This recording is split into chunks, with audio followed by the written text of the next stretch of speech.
Hello student, आज हम इस वीडियो के द्वारा आनुवांशिक पदार्थ क्या होता है और न्यूक्लिक अम्ल क्या है इसके बारे में जानेंगे।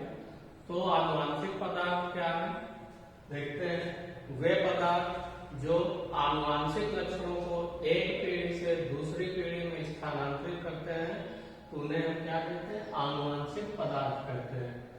अब आनुवांशिक पदार्थ जो होते हैं, वैज्ञानिकों ने पता लगाया कि जो जितने भी अधिकांश जीवधारी हैं उनमें आनुवांशिक पदार्थ के रूप में डीएनए पाया जाता है। डीएनए का पूरा नाम क्या है, डीऑक्सी राइबोज न्यूक्लिक अम्ल।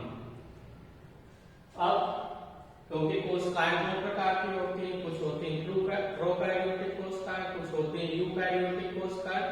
तो प्रोकैरियोटिक कोशिकाओं में जो आनुवांशिक पदार्थ डीएनए के रूप में पाया जाता है वो कोशिका द्रव्य में स्वतंत्र अवस्था में पाया जाता है और किसी भी प्रोटीन के साथ संबंधित नहीं होता, यानी संयुग्मित नहीं होता है। जबकि अगर यूकैरियोटिक कोशिकाओं की बात की जाए तो इसका डीएनए हिस्टोन प्रोटीन के साथ मिलकर क्या बनाता है, गुणसूत्र बनाता है और केंद्रक में उपस्थित होता है। और केंद्रक के अलावा ये माइटोकॉन्ड्रिया और लवक में भी पाया जाता है।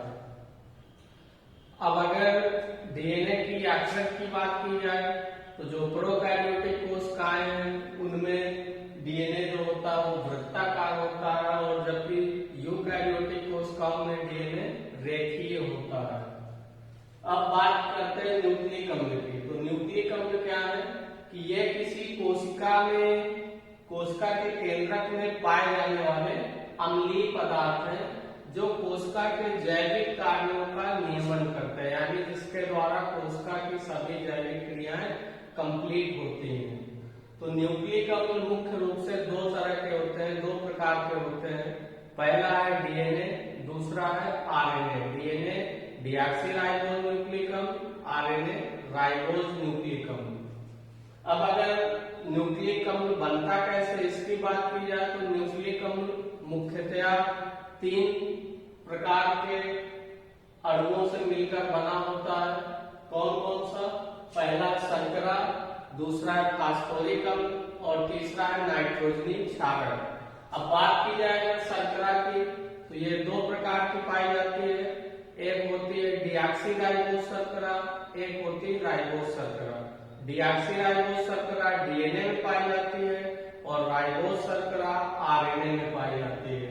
अगर फास्फोरिक अम्ल की बात की जाए तो इसकी उपस्थिति के कारण ही जो न्यूक्लिक अम्ल होता है उसकी प्रवृत्ति अम्लीय होती है। अब अगर नाइट्रोजनी क्षारकों की बात की जाए तो नाइट्रोजनी क्षारक क्या है कि ये नाइट्रोजन युक्त कार्बनिक यौगिक है और मुख्य रूप से 2 प्रकार के होते हैं, प्यूरीन और पिरिमिडीन। प्यूरीन क्षारक जो होते हैं ये 2 तरह के होते हैं, एडेनिन, ग्वानिन। एडेनिन को हम ए से प्रदर्शित करते हैं, ग्वानिन को जी से प्रदर्शित करते हैं। अगर पिरिमिडीन क्षारकों की बात की जाए तो ये 3 प्रकार के होते हैं, थायमिन, साइटोसिन और यूरेसिल। थायमिन को टी से प्रदर्शित करते हैं, साइटोसिन को सी से और यूरेसिल को यू से। अब यहाँ पर क्योंकि ये टोटल प्यूरीन और पिरिमिडीन है, अगर इनमें से देखा जाए डीएनए में कौन सा पाया जाता है, आरएनए में कौन सा पाया जाता है, तो डीएनए में प्यूरीन, एडेनिन, ग्वानिन दोनों उपस्थित होते हैं और पिरिमिडीन में से थायमिन और साइटोसिन पाया जाता है। एडेनिन थायमिन के साथ संबंधित होता है, ग्वानिन साइटोसिन के साथ संबंधित होता है। अब अगर आरएनए की बात की जाए कि आरएनए में कौन से प्यूरीन क्षारक और कौन से पिरिमिडीन क्षारक पाए जाते हैं, तो प्यूरीन क्षारक यही होंगे, एडेनिन और ग्वानिन। लेकिन आरएनए में क्या होता है कि थायमिन के स्थान पर यूरेसिल पिरिमिडीन पाया जाता है। तो उसमें क्या युग्मक बनेंगे, एडेनिन के साथ यूरेसिल होगा आरएनए में और ग्वानिन के साथ साइटोसिन होगा। एडेनिन और थायमिन डबल बॉन्ड के साथ आपस में संयुग्मित होते हैं और ग्वानिन और साइटोसिन ट्रिपल बॉन्ड के साथ संयुग्मित होते हैं। अब जो न्यूक्लिक अम्ल होता है इसकी 2 मूलभूत इकाइयां होती हैं। फर्स्ट है न्यूक्लियोसाइड्स और सेकेंड है न्यूक्लियोटाइड्स। न्यूक्लियोसाइड्स क्या है कि न्यूक्लिक अम्ल में जो शर्करा उपस्थित होती है और नाइट्रोजनी क्षारक उपस्थित होते हैं, तो इनके अणु आपस में मिलकर न्यूक्लियोसाइड बना लेते हैं।